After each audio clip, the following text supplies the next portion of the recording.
What's up YouTube? My name is Anthony and today we're going to be doing something a little different. I wanted to create my own tier ranking video. There's tons of these all over the internet as they kind of went viral there for a little bit. So this is a little late to the party, but I wanted to put my opinion out there of my favorite choices for the first starter forms going throughout the whole series of the games. We'll see how this video stacks up in 2.5 weeks. Once I've seen Sword and Shield. I don't expect my opinion to change, but you never know. So with that being said, let's go. I'm going to be doing primarily just a short explanation why some of these are my favorite and just moving on. There's a couple that I will put in the S tier rank as they're hold closest to my heart, but for the most part, I really am a huge fan of all starter Pokemon. There's only a couple that I really don't like, but I still recognize their strength. So let's get started. We're going to go with the very first choice I have always made ever since I was little. Charmander was always my favorite. He still is today. I'm a 90s kid, so you can't hate. Just kidding. So yeah, Charmander's always been my favorite ever since I was little. In the anime, in the games, he's always been #1. So, putting him up there. Now, primarily my tastes are generally lean towards the fire type Pokemon first, grass Pokemon second, but there are a couple that break that trio. So, #2, my second favorite of all time is Chimchar. The one Ash had in the show was just awesome, and Infernape is incredible. I think it has such a cool looking design. Its final evolution is crazy powerful. Speed and attack, that's kind of my favorite. Sweepers are kind of some of the Pokemon I generally use the most, and he's amazing. So Chimchar goes up there. And then the last one that I will put in the S tier is going to be Trico. Now, Trico from Gen 3, I'll use all 3 starters in that game. I mean, they're all awesome. I've just always thought Trico was on a different level style-wise. I just thought it's such a unique, cool drawing, and he's the man. It just like personifies being really cool. They did a great job of that in the show, and then if you've played any of the Mystery Dungeon games, Grovyle had some pretty big story parts in, I believe it was Explorers of Time. I could be wrong. I don't know. I only played it once, but it was awesome. So we're going to move on to the A+ tier. These are Pokemon I still think are amazing, but might not be at the very top. So in the A+ tier, I'm going to put 3 up just right off the bat. So first we have Bulbasaur, second we have Totodile, and third I'm putting Torchic up there. Now Bulbasaur is my brother's favorite, but it's one I've always loved too. Generally all of the Gen 1 starters are just awesome. There's a handful of games where I will use all 3. We'll trade each other over another starter and just I'll play through the game with all 3, or if I restart I'll choose a different one each time. They're just awesome. So Bulbasaur gets that top spot, as well as Totodile. Totodile and Cyndaquil I really have a hard time picking which one to go with, because they're both like, if I had to rate one's like a 98, the other's like a 97. I mean, they're both favorites of mine, but I tend to lean towards Totodile because he's just so cool looking, little gator.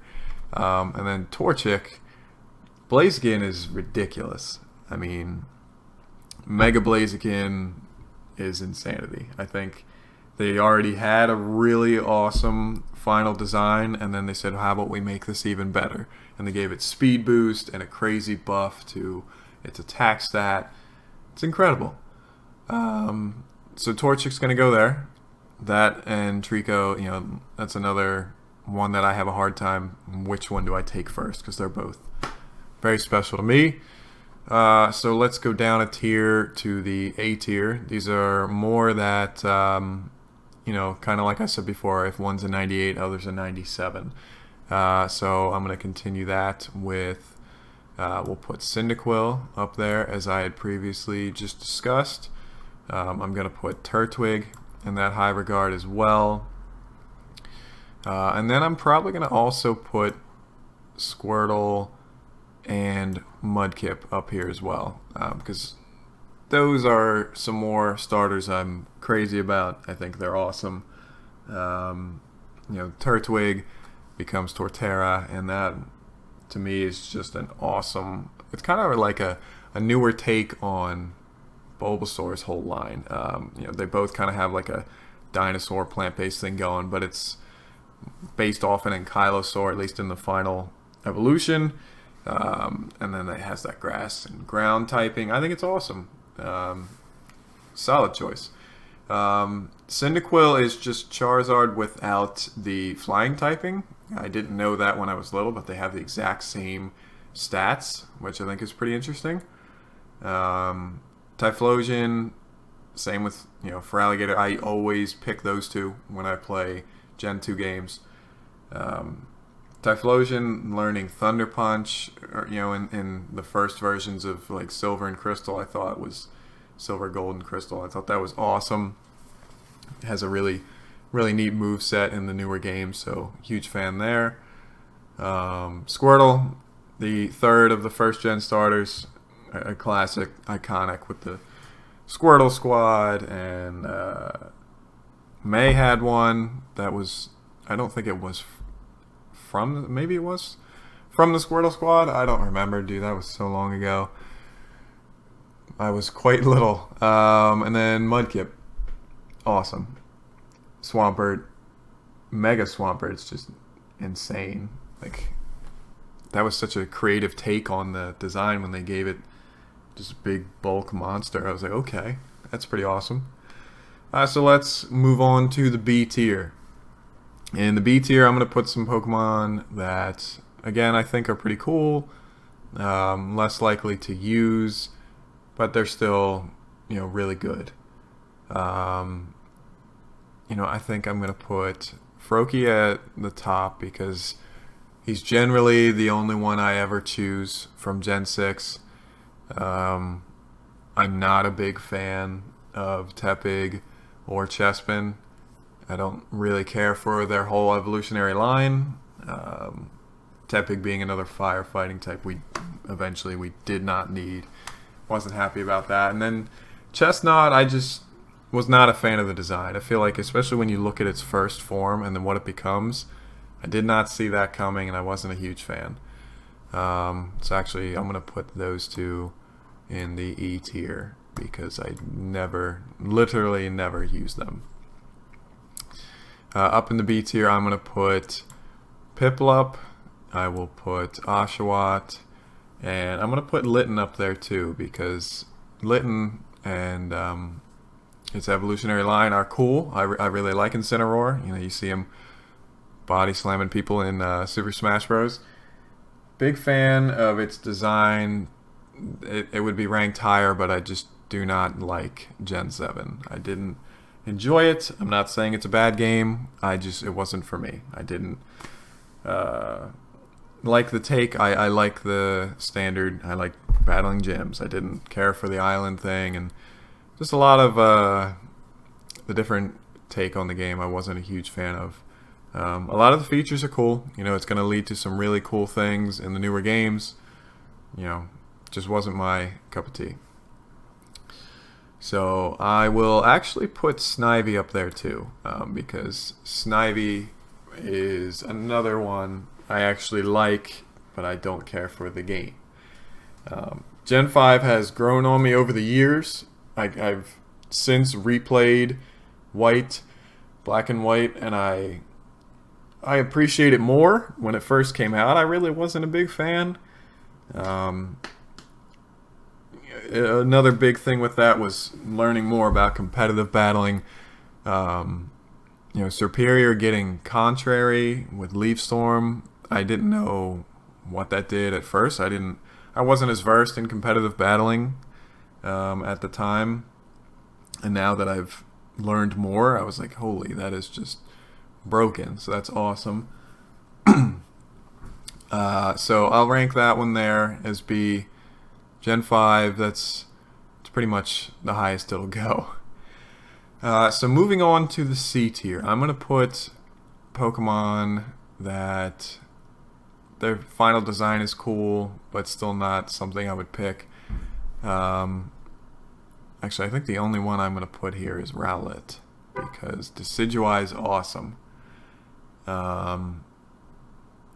And its typing was so cool, becoming like a grass ghost, and it's like the Archer. I was like, that's really cool, and I appreciated that. It's Gen 7, so it's not going to get as much love as some of the others, but I might put that up in B tier, if I'm being honest. Because Decidueye is really cool. I don't think he should be as disrespected. It's not his fault. So I'll put that there. So C tier, I'm going to put Poplio here. Not a fan. I recognize that the Water Fairy typing is really good, but I wasn't a fan of it. I just didn't care for its design. You know, I thought it could have been something a lot cooler, so put that there. I am going to put Chikorita there as well. It's kind of the forgotten one of Gen 2. I don't really ever remember ever using Chikorita, Bayleaf, Meganium. I just don't care for it. Nothing about, you know, the design really speaks to me. I didn't think it was anything that cool. And then competitively, I don't like its. I feel like it should be changed around, some of its stats and its movesets, because its typing has potential. I mean, it's a pure grass type. So if you would have given it, not to beat a dead horse, but if it would have been grass poison or something, you know, I feel like it could have taken advantage of some good moves. And I feel like it should have its stats changed. They're all like almost entirely balanced. There's nothing like exceptional about it, I think, except for maybe its HP or physical defense. I can't remember. I haven't looked in a long time, but not one of my favorites. And then I think in D tier is where I'm going to put. You know, I'll give Fennekin C tier for its first form. I don't care for where it goes afterwards. The internet did some terrible things to poor Fennekin as it evolves, so I will leave it at that and won't say anything more. So with D tier, I'm actually going to put all three of the Galar region starters here. I don't have enough of an opinion yet as far as which one I care for the most. If I had to say where I'm leaning currently before any leaks have come out, I'm going to go with probably choosing Sobble and then Scorbunny. But I don't know. I wasn't really that attached to any one of them. I'm a bit indifferent at this time. I'm sure, given the fact that we're going to get a Kanto starter in this game too, you know, some people might be inclined to just use them. Not that anyone needs any more Kanto at this point. I mean, it's everywhere you turn. But yeah, I've been following some leaks that came out in like April, and they say what these guys are supposed to become. I'm hoping those leaks aren't true and that they surprise us with something else, as it is today. A huge storm of Final Evolution actual pictures were leaked yesterday from the game. I don't know how that managed to happen, and I'm sure Nintendo's not happy with it. But with that being said, I'm going to put them there. I'm pretty sure this list isn't going to change much going forward. This is kind of how I've had the same opinion for many, many years. Gen 5 and 6 grew on me a little bit, but only really with Froakie, Snivy, and with Oshawott. I really like Samurott. I actually thought that was cool, and it gets some pretty interesting signature moves. You'll notice a lot on this tier list. There's very few water types I hold that high. I'm really not one to ever pick the water type first, aside from Gen 5. I started with Oshawott, but then I'll pick Snivy as well.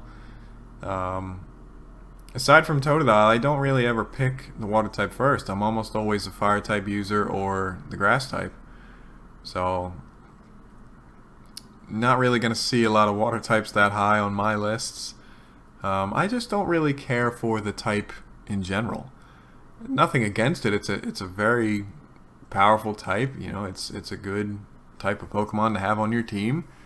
I'm just not fond of a lot of them. I don't know why. I don't know what that says about my personality or my interests, but I prefer fire types, electric types, dark. I don't know. Poison types are really cool. Obviously, dragon. Dragon's probably like my second favorite type of them all. So, alright. Well, with that, there is my tier list. I plan on making some more of these going forward for different animes or different, you name it, all kinds of things. I plan on doing some more of these because I think they're really cool. I would love to hear feedback and comments on what everyone else thinks. I really enjoy watching these from different content creators because it's really cool to see how people's opinions differ and what they're into. So with that being said, thank you for watching, and I will see you next time.